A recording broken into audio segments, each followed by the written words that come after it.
In this lesson, we will solve rational inequalities. This list of steps should look familiar to you. We're going to do the exact same thing with rationals as we did with polynomials.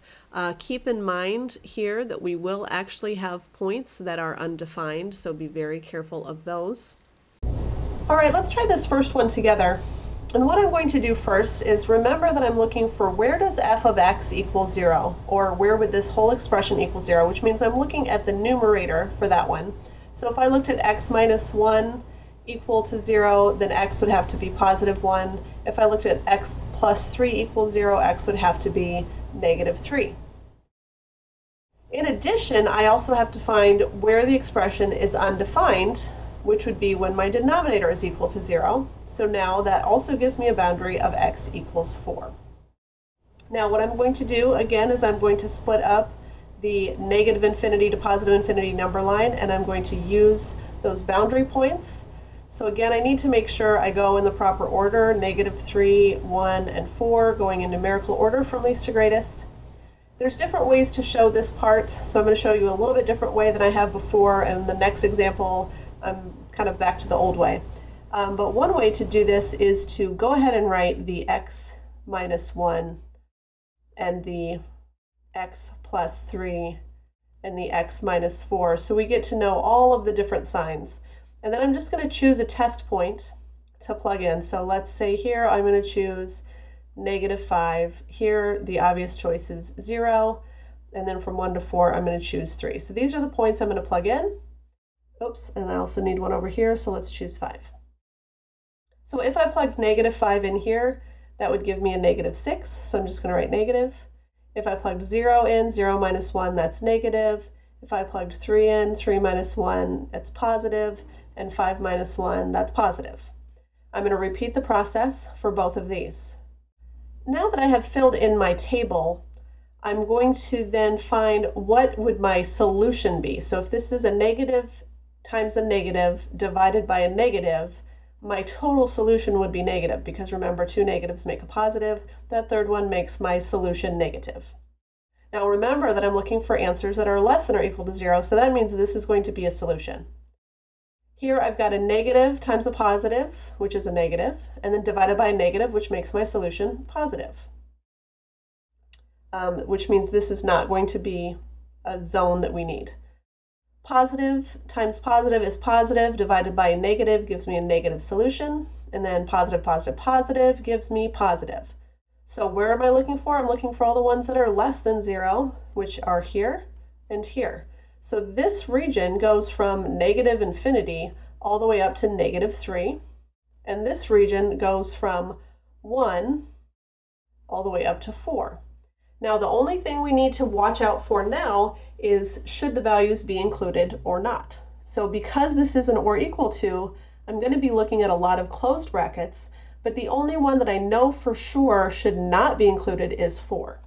So this first one is going to be negative infinity all the way up to negative 3, and again, you can't enclose negative infinity, but I can enclose negative 3, and it's okay to have 0 as the solution because of the or equal to, so that's why that bracket is closed. Now I'm going to find the union of that with this region, which made it negative, which was from 1 to 4. Now the 1 can be enclosed because 1 minus 1 is 0, and it's okay to have an answer of 0. But again, the 4 should not be included, because if I have a 4, then my solution is undefined. So that is what my domain would be, essentially. Here's another for us to try together. As you can see, in this case, we have a 3 on the right side rather than a 0. So I need to get this in the format to where this is 0. So I've got x minus 5 over x minus 7 minus 3 is less than 0. I need to be able to write all of this together. So I've got my first equation, and then I've got minus 3 times x minus 7 over x minus 7. So essentially I've taken that 3 multiplied by 1, because this is equivalent to 1. That gives me x minus 5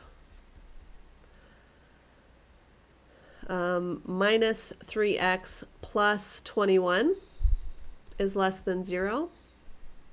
Then I'm going to simplify this a little bit. That gives me negative 2x plus 16, which gives me negative 2x minus 8. So now I have a format which I can actually use to determine boundary points. So if I were solving, I would get x equals 8, and another boundary point would be x equals 7. So this is where it's going to be undefined and cannot be included. So separating out my domain from negative infinity up to 7, from 7 to 8, and from 8 to infinity. Again, this is 8, this is 7. I know for sure that 7 cannot be included, so do something to help you remember that. I'll use 0 here, I'll use 7.5 here because that's between 7 and 8, and I'll use 10 here. Again, when I'm plugging it in, I'm plugging it in down here. So I've got 0, negative 2 times 0 minus 8, so that's 0 minus 8 is negative 8 times negative 2, that's a positive on top. On the bottom, 0 minus 7, that's a negative on the bottom.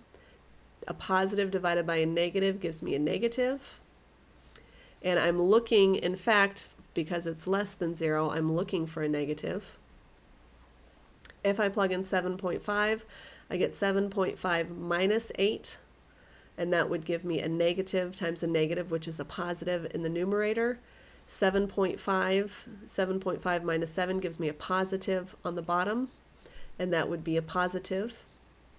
And then using 10 minus 8 would be a positive times a negative, gives me a negative as my numerator. 10 minus 7 gives me a positive in the denominator, and a negative divided by a positive gives me a negative. Now remember, I was looking for my solution to be less than 0, which is of course negative, which means these values work. I cannot use 7, and because it's not or equal to, I also cannot use 8. So my solution is negative infinity to 7, union 8 to infinity. Here's one for you to try on your own. So try this question, then press play to check your work. Just like on my last question, I have this 2 on this side. So I have 5 minus x over x minus 1. I have to add 2 to get 0 on the right side. In order to combine this with the x minus 1, I'm going to have to take the 2 multiplied by x minus 1 over x minus 1. Then I'm going to do some simplification. So I have 5 minus x. All of this is going to be over x minus 1. And this is going to be plus 2x and minus 2. Minus x and plus 2x gives me x. Plus 5 and negative 2 gives me 3. Which means my boundary points are negative 3 and positive 1. Remember, positive 1 cannot be included no matter what. So separating out my domain, I would go from negative infinity to negative 3.